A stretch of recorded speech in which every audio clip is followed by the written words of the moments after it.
All right, so in 2-5, we started talking about proofs, and we started with the different properties of equality and then the properties of congruence. And remember, like, these properties of equality basically work with congruence as well.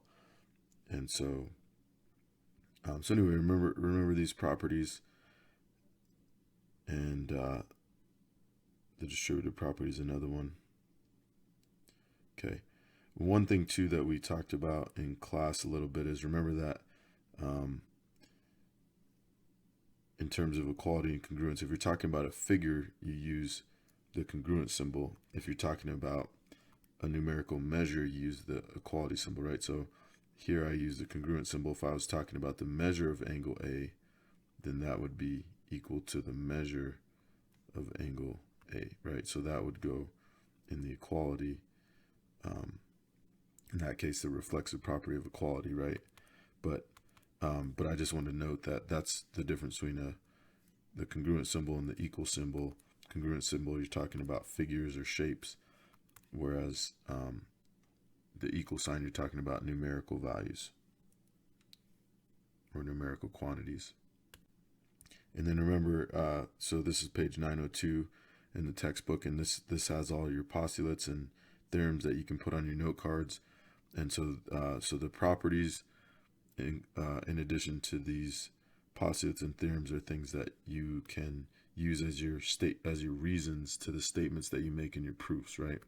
And then we got all the way up to theorem 2-5, right? And we've proved everything to that point. So all of these, everything from 2-5 and back, are all fair game to use on proofs on this test, okay? So remember, when we write a proof that we have, usually we use a 2-column proof. So we have statements on the left, reasons on the right. Remember that we usually start with the givens, right?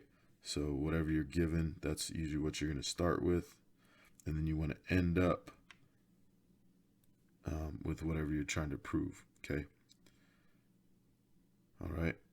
So, and then along the way, you just use postulates, theorems, definitions, whatever you need to prove, to get from, where you want to start to where you want to end up with, right? All right. The other thing with proofs is make sure that you don't skip logical steps, right? Like, it might seem obvious to you, but make sure that you include, each logical step.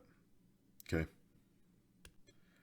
You want to make it very, very obvious and very, very explicit as to how you get from one step to the other. So just going through this assignment, just make sure all this makes sense.